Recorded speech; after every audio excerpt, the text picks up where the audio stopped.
आज हम लोग विश्व भूगोल पढ़ने जा रहे हैं। विश्व भूगोल एक्चुअल में एक बड़ा चैप्टर है, बड़ा सब्जेक्ट है और इसमें कई सारे ऐसे चैप्टर्स हैं जिनको पढ़ना थोड़ा सा जटिल है। मुख्य तौर पर तो उसमें 7 प्रकार के आपको चैप्टर मिलेंगे, जिसमें हम लोगों को 7 प्रकार के महाद्वीपों का अध्ययन अच्छे से करना पड़ेगा। फिर एक चैप्टर में हमें विश्व के नदियों के बारे में पढ़ना पड़ेगा, एक चैप्टर में विश्व के पठारों के बारे में, पर्वतों के बारे में, गर्म और ठंडी जलधाराओं के बारे में, झीलों के बारे में, बहुत सारी चीज़ों को पढ़ना पड़ेगा।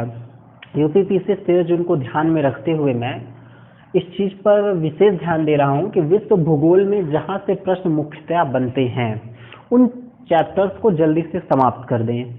इसमें मैं आपको 5 से 6 या मान के लिए 7-8 चैप्टर्स पढ़ाऊंगा, वीडियो दूंगा और वहीं से आप मान के चले कि विश्व भूगोल के 90 प्रश्न आपके कवर होने वाले हैं। क्योंकि मुख्यतः जो प्रश्न बनते हैं वो पठारों से, नदियों से, पर्वतों से, झीलों से, जलधाराओं से, इन्हीं से प्रश्न बनते हैं। महाद्वीप के अंदर की समझ बहुत कम आपसे पूछी जाती है मुख्यतः।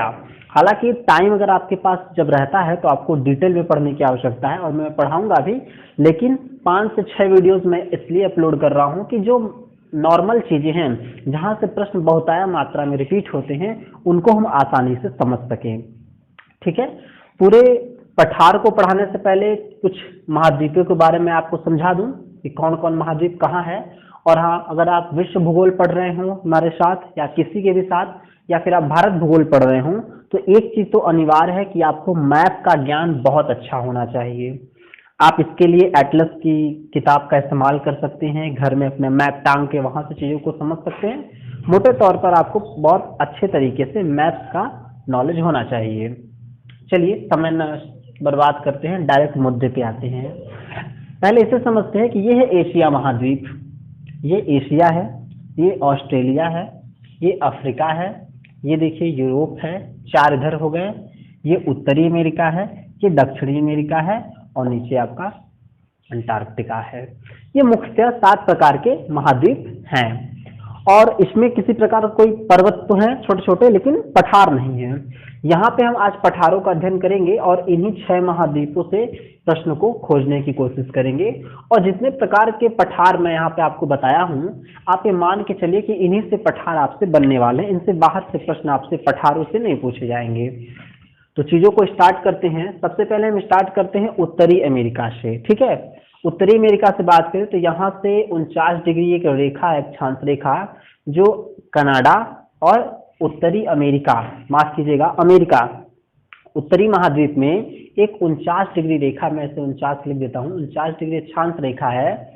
कहा जाए तो इसे विश्व में सबसे शांतिपूर्ण रेखा कहते हैं। क्यों? क्योंकि अमेरिका और कनाडा के बीच है, किसी प्रकार का ये बॉर्डर जरूर है, लेकिन किसी प्रकार के यहाँ पर कोई सैनिक नहीं रहते हैं, कोई सिक्योरिटी फोर्सेस यहाँ नहीं रहती हैं, इसलिए इसे विश्व की सबसे शांतिमय रेखा कहते हैं।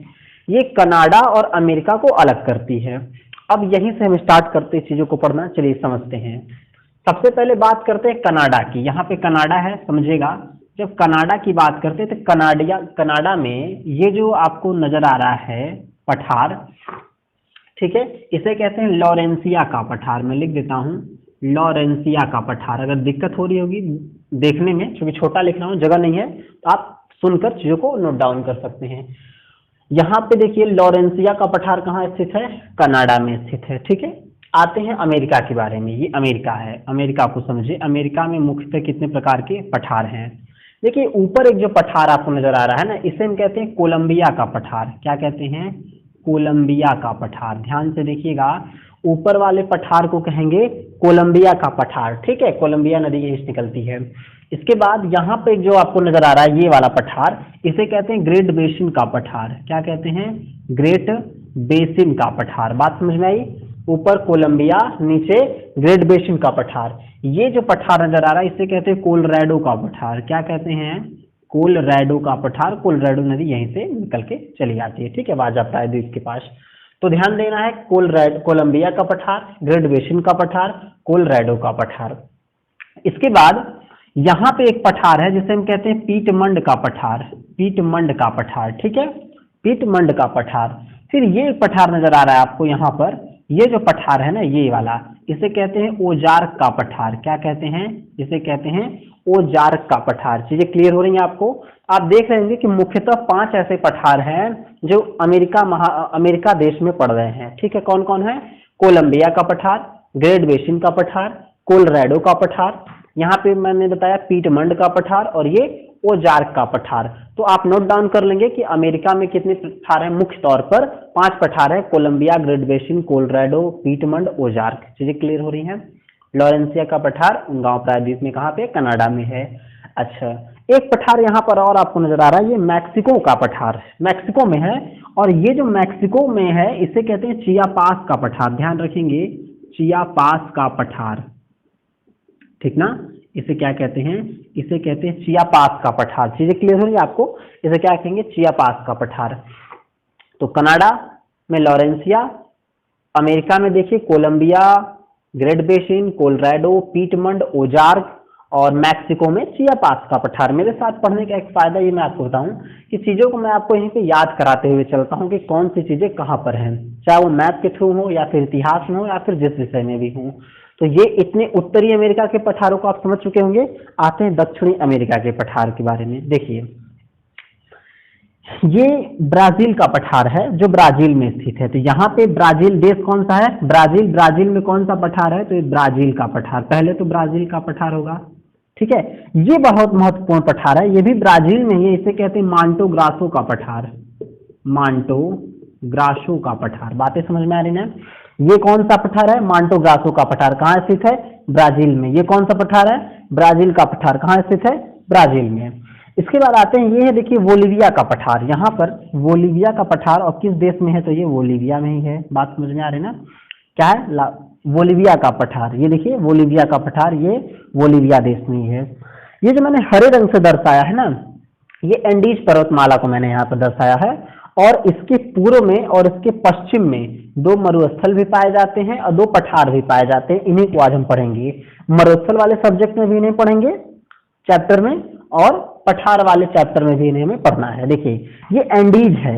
एंडीज के पूर्व में जो पठार है ना, उसे कहते हैं पेंटागोनिया का पठार। ध्यान रखेंगे, क्या कहते हैं? पेंटागोनिया का पठार। बहुत महत्वपूर्ण है। आगे वाले पठार को, जो एंडीज के पूर्व में है, उसे क्या कहेंगे? पेंटागोनिया का पठार। और जो इस एंडीज के पश्चिम में नजर आ रहा है, देखिए पश्चिम में, इसे हम कहते हैं अटाकामा का पठार। अटाकामा का पठार, ठीक है। अटाकामा पठार, अटाकामा मरुस्थल भी है, पेंटागोनिया का पठार भी है, पेंटागोनिया का मरुस्थल भी है। तो एंडीज के पूर्व में क्या है? पेंटागोनिया, और एंडीज के पश्चिम में क्या है? अटाकामा। बहुत ध्यान देंगे, बारीक प्रश्न यहाँ से प्रश्न हमेशा पूछते हैं। पेंटागोनिया का पठार जो है वो अर्जेंटीना में स्थित है। अर्जेंटीना दिख नहीं रहा होगा, यहाँ मैं लिख देता हूँ। ये जो एरिया नजर आ रही है आपको पेंटागोनिया, ये अर्जेंटीना में है ना, अर्जेंटीना में है, ठीक है। और अटाकामा जो है ये चिली में है। ध्यान रखेंगे कहाँ पे है ये? तो ये चिली में है। बात समझ में आ रही होगी आपको?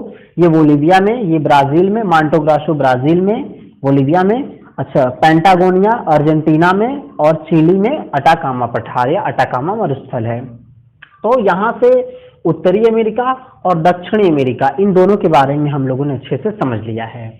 अब बारी आती है अफ्रीका महाद्वीप की। ये कौन सा महाद्वीप है? अफ्रीका महाद्वीप है, और ये पूरे विश्व का दूसरा सबसे बड़ा महाद्वीप है, तथा यहाँ से 3 प्रकार की रेखाएं, कर्क रेखा, मकर रेखा और विषुवत रेखा, 3 रेखाएं यहाँ से गुजरती है। विश्व की सबसे लंबी नदी नील नदी यहीं पे बहती है, ठीक है। श्वेत नील से निकलते हुए नीली नील से निकलती हैं। 2 नदियां हैं, श्वेत नील और नीली नील। चलिए, उनके मिश्रण से, संयोग से कौन सी नदी बनती है? नील नदी बनती है। अफ्रीका में आते हैं। इन 2 को पढ़ने के बाद, अफ्रीका में पठार बहुत सारे हैं, क्योंकि अफ्रीका में मैं इसे अपनी भाषा में कचबचिया महाद्वीप कहता हूँ, क्योंकि बहुत छोटे छोटे देश हैं, बहुत सारे देश, लगभग 49-50 देश के आसपास देश इस अफ्रीका महाद्वीप में हैं। इसके बारे में पढ़ते हैं। बहुत अधिक तो इसमें नहीं पढ़ना, 3-4 पठार है, लेकिन समझना है। एक जो पठार है ये नजर आ रहा है आपको, ये बहुत महत्वपूर्ण पठार है। इसे कहते हैं कटंगा का पठार। मैं लिख देता हूं, कटंगा पठार। ये कौन सा पठार है? कटंगा का पठार। कहाँ पे है? तो ये जाम्बिया और कांगो गणराज्य या कांगो, ठीक है। जाम्बिया और कांगो के एरिया में फैला है कौन सा पठार? इसका नाम है कटंगा का पठार, ठीक। कटंगा का पठार कहाँ है? अफ्रीका में है। और देश पूछता है कहाँ कहाँ है, जाम्बिया और कांगो गणराज्य के आसपास के एरिया में है। यहाँ पे एक पठार आपको नजर आ रहा होगा, इसे कहते हैं अबिसीनिया का पठार।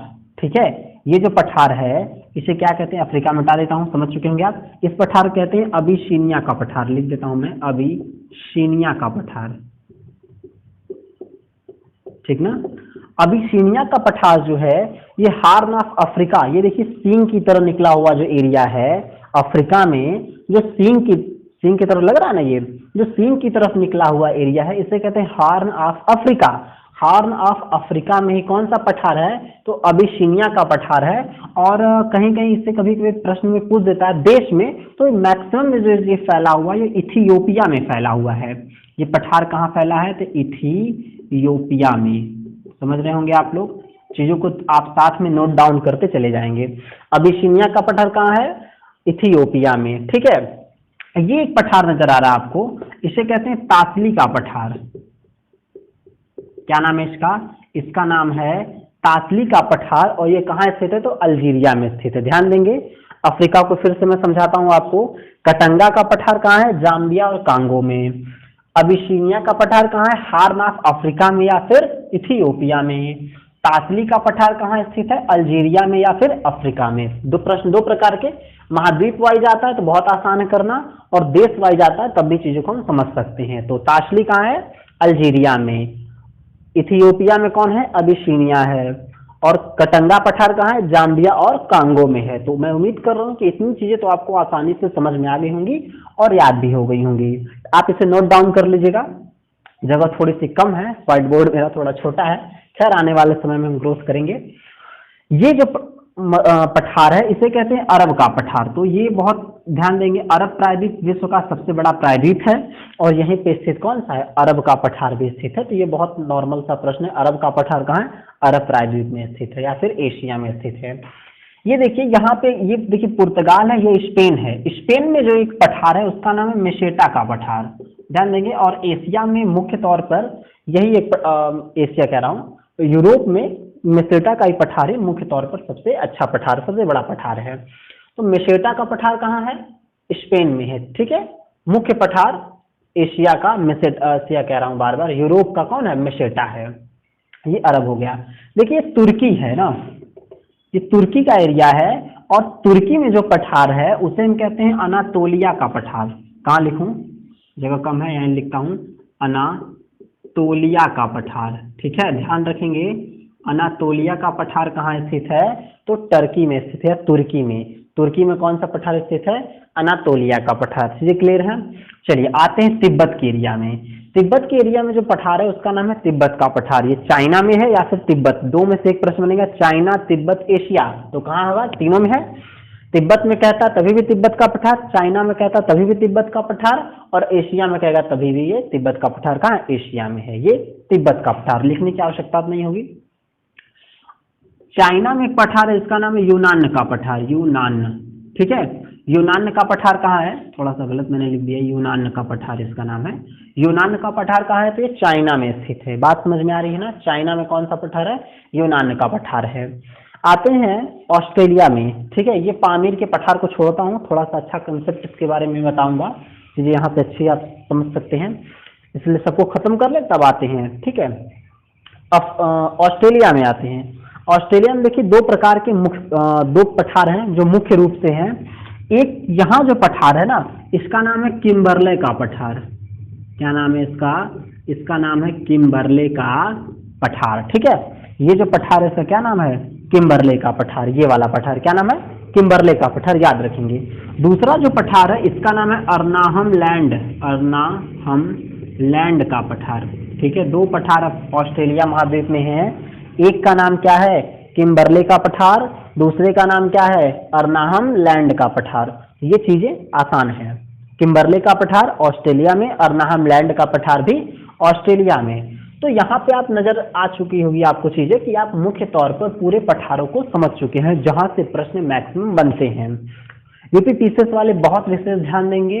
रही बात छोटे एग्जाम वाले, तो बहुत बड़ा वीडियो नहीं है, नहीं बहुत अधिक कठिन चीज है कि आपको समझने में दिक्कत हो, वो भी इस चीज को पढ़ सकते हैं, क्योंकि उन्हें भी चीजें पूछी जाती हैं। तो मैंने देखा है कि लोग नाम लिख लेते हैं, देश लिख लेते हैं और उसको रट्टा मारते हैं, वहां से प्रश्न फंस सकते हैं और ज्यादा दिन तक आप चीजों को याद नहीं रख पाते हैं।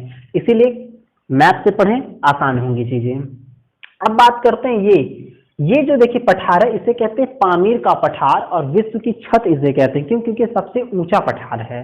सबसे ऊंचा पठार कौन है? पामीर का पठार। हालांकि तिब्बत का पठार और पामीर का पठार दोनों देखिए सटे हुए हैं। मैंने यहाँ पे दूर इसलिए किया है कि आपको अच्छे से चीजें समझ में आए। लगभग सटे हुए हैं, और पामीर का पठार सबसे ऊंचा पठार है। ठीक है, एक्चुअली ये पठार बना कैसे, इसको समझते हैं कि यहाँ पे कुछ पर्वत श्रेणियां थी, ठीक है, जो आकर यहाँ पर इमर्ज हो गई या फिर कन्वर्ज हो गई, दोनों आप कह सकते हैं। अगर आप देखेंगे, एक पर्वत श्रेणी 2 हो गई, ये 3 है, ये 4 है, ये 5 है। लगभग 4-5 ऐसी पर्वत श्रेणियां हैं जो आकर इस पामीर के एरिया में, ठीक है, पामीर के पठार के एरिया में आकर या तो वो इमर्ज हो गई, या तो मिल गई हैं, या फिर कन्वर्ज, या फिर निकल गई हैं। चीजें क्लियर हैं आपको? तो यहाँ पे कौन कौन सी श्रेणियां हैं जो आकर मिली हैं या फिर इस एरिया से निकली हैं, जहां से कि पामीर के पठार पामीर की गांठ का, पामीर के पठार का निर्माण हुआ है। समझते हैं, पामीर का पठार है कहाँ पे? ताजिकिस्तान में। ध्यान देंगे, याद रख लीजिएगा, पामीर का पठार कहाँ है? ताजिकिस्तान में। देखिए, एक पर्वत श्रेणी का नाम है टियाशान। ठीक है, क्या नाम है? टियाशान, और ये आती है किर्गिस्तान से। किर्गिस्तान में पड़ती है कौन? टियाशान। और ये क्या है? या तो ये पामीर के पठार में या तो इमर्ज है या फिर कन्वर्ज है। एक नजर आ रही होगी आपको ये इधर, ये चाइना में, इसे कहते हैं कुनलुन। क्या कहते हैं? कुनलुन। ध्यान देंगे, कुनलुन पर्वत श्रेणी कहाँ है? चाइना में है। कुनलुन कहाँ है? चाइना में है। और ये देखिए आकर कहाँ मिल गई है? इस पामीर के पठार में इमर्ज हो गई है। एक श्रेणी ये है, इसे कहते हैं कराकोरम श्रेणी, ट्रांस हिमालय का पार्ट है। ये कौन सी श्रेणी है? ट्रांस हिमालय का पार्ट है कराकोरम श्रेणी। तो ये वाली कराकोरम। इसके नीचे हिमालय, ये नजर आ रहा है, ये भारत में कौन सी पर्वत श्रृंखला है? तो हिमालय। ये वाली कौन है? हिमालय। ध्यान देंगे, ये हिमालय, ये कराकोरम, ये कुनलुन, ये टियाशान। चलिए, पाकिस्तान में एक पर्वत श्रेणी जिसका नाम है सोलेमान। ठीक है, हिमालय का ही ये पार्ट है। सोलेमान याद रखेंगे, सोलेमान भी क्या है? पामीर में या तो इमर्ज है या फिर कन्वर्ज है। इसके बाद हिंदकुश कहाँ पे? अफगानिस्तान में। मैं इसको लिख देता हूँ, इसका नाम क्या है? हिंदकुश। ठीक है, हिंदकुश कहाँ है? अफगानिस्तान में है। सुलेमान पाकिस्तान में है। हिमालय हिंदुस्तान में है। कराकोरम हिंदुस्तान में है। एक्चुअली है अक्साई चीन में वर्तमान में, लेकिन अक्साई चीन भी अथॉरिटी ऑफ इंडिया क्या कहती है? भारत में है। कुनलुन क्या है? तिब्बत आप कह सकते हैं या फिर चाइना कह सकते हैं। रही बात किर्गिस्तान का है, टियाशान में है। ठीक है, किर्गिस्तान में टियाशान है। तो ये मैं उम्मीद करता हूं कि पठार आपको अच्छे से क्लियर हो गए होंगे। आप चीजों के बाद फिर से आप रिपीट कर लीजिएगा, चीजें आपको आसान हो जाएंगी। बहुत बेहतर तरीके से आप भारत के मैथ से, सॉरी विश्व के मैथ से इन चीजों को समझ सकते हैं। ये पठार पर रहा, पठार थोड़े आसान है याद करना, इसलिए मैंने इसे पढ़ाया है। अगले वीडियो में हम मरुस्थल को पढ़ेंगे, फिर झील पढ़ेंगे, फिर नदियां पढ़ेंगे और पर्वत श्रृंखलाओं को पढ़ेंगे और जलधाराओं को पढ़ेंगे। मुख्यतः ये ऐसे टॉपिक्स है जहां से आप देखेंगे तो आपको 95% क्वेश्चंस आपको इन्हीं मेरे 7 से 8 वीडियो से मिलने वाले हैं। तो ध्यान रहे, स्किप ना हो, और एग्जाम के पहले आपका कोई भी एग्जाम हो, ये 5-6 वीडियो आप देख के जाएंगे तो आपका विश्व भूगोल से 90 से 95% प्रश्न आपके बनते हुए आपको नजर आएंगे। तो मिलते हैं किसी अगले वीडियो में, तब तक आप इन्हें पढ़ने रहिए। धन्यवाद।